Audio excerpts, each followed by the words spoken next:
Assalamualaikum warahmatullahi wabarakatuh. Perkenalkan, nama saya Ririn Dwi Aryani. Kali ini saya akan menjelaskan sedikit tentang kisah Utsman bin Affan, yaitu sahabat dari Rasulullah SAW. Untuk selengkapnya, cek aja ke video selanjutnya.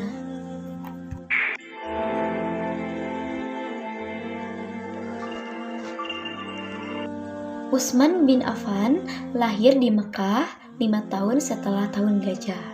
Ada juga pendapat yang mengatakan bahwa beliau lahir di Thaif. Usia Utsman 5 tahun lebih muda dari Rasulullah SAW. Nama lengkap beliau adalah Utsman bin Affan bin Abu al-Ash bin Umayyah bin Abdi Syam bin Abdi Manaf bin Qusay bin Kilab. Nasabnya bertemu Rasulullah SAW, yaitu pada Abdul Manaf. Pada masa jahiliyah, Utsman bin Affan termasuk manusia terkemuka di kabilahnya.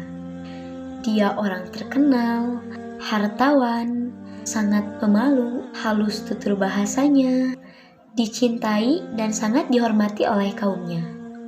Utsman bin Affan sama sekali belum pernah bersujud kepada berhala dan tidak pernah melakukan perbuatan keji. Sebelum masuk Islam pun, beliau tidak pernah meminum minuman yang memabukkan seperti khamr atau sejenisnya.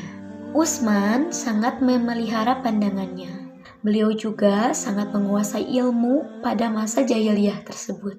Utsman menekuni dunia perdagangan yang diwarisi ayahnya, sehingga hartanya dapat berkembang dan menempatkan posisinya dalam daftar tokoh-tokoh Bani Umayyah yang diperhitungkan di suku Quraisy secara keseluruhan.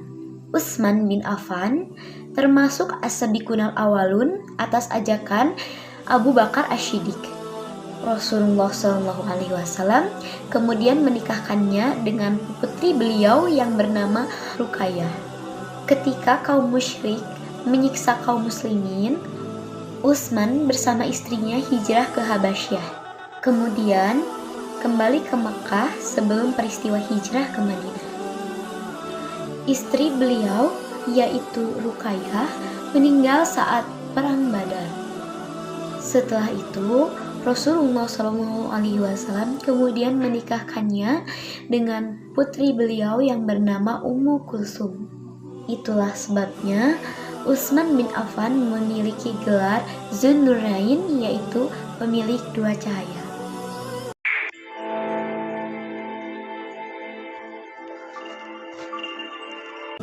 Dalam menentukan pengganti kekhalifahan, sebelum meninggal, Umar tidak mewasiatkan satu nama pun sebagai penggantinya. Berbeda seperti apa yang dilakukan oleh Abu Bakar, beliau mencalonkan 6 sahabat dan meminta kepada mereka untuk memilih salah satu di antaranya untuk menjadi khalifah. Keenam sahabat tersebut adalah Utsman bin Affan, Ali bin Abi Thalib, Talhah bin Ubaidillah, Zubair bin Awam, Sa'ad bin Waqqas, dan Abdurrahman bin Auf. Setelah Umar wafat, mereka bermusyawarah dan akhirnya sepakat untuk menunjuk Utsman bin Affan sebagai khalifah yang baru. Utsman terkenal sebagai pemimpin dan tipe orang yang baik budinya, penyantun, serta rendah hati. Al-Mas'udi berkata bahwa Utsman adalah seorang pemimpin yang paling dermawan, lapang dada, senang berkorban kepada saudara yang dekat maupun yang jauh. Ketika beliau menjadi khalifah, kedermawanan Utsman tidak lantas menghilang. Ia bahkan menjadi lebih dermawan. Oleh karena itu, perilakunya dijadikan pedoman oleh generasi seangkatannya dan bawah-bawahannya, menjadi langkah perbuatannya sebagai teladan. Kepemerintahan Khalifah Utsman bin Affan berlangsung kurang lebih selama 13 tahun, yakni dari tahun 644 sampai 655 Masehi atau 23 sampai 35 Hijriah.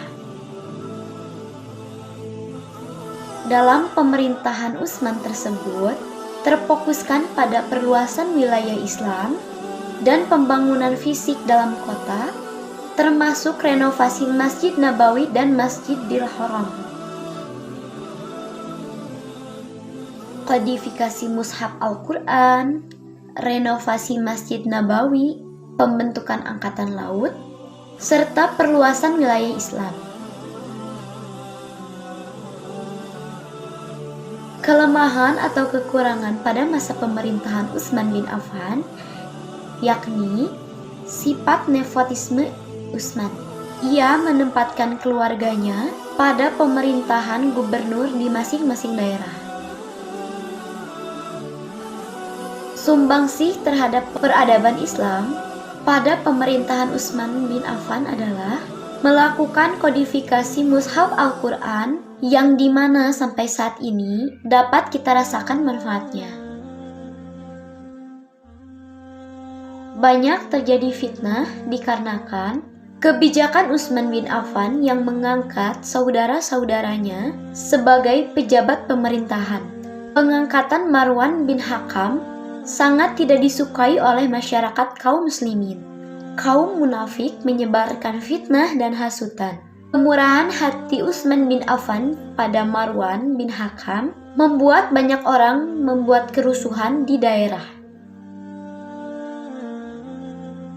Khalifah Utsman bin Affan wafat karena terbunuh dalam suatu peristiwa pemberontakan akibat fitnah yang disebarkan oleh Abdullah bin Saba. Lebih tepatnya beliau wafat ketika setelah sholat asar dan sedang membaca Al-Quran. Khalifah Utsman bin Affan wafat pada usia 82 tahun, tepatnya pada tahun 35 Hijriah atau 656 Masehi. Yang pertama adalah dermawan, dengan menyedekahkan sebagian harta yang dimilikinya. Karena harta adalah titipan dari Allah Subhanahu wa Ta'ala yang harus diberikan kepada yang berhak. Yang kedua, rendah hati. Ditunjukkan dari beliau cara berpakaiannya yang tidak mewah, sederhana. Yang ketiga yaitu pemalu. Malu termasuk akhlak Islam. Utsman bin Affan sangat malu terhadap Allah Subhanahu wa Ta'ala. Mungkin itu yang dapat saya sampaikan. Kurang lebihnya mohon dimaafkan. Wabillahi taufiq wal hidayah. Wassalamualaikum warahmatullahi wabarakatuh. Sampai jumpa di video selanjutnya.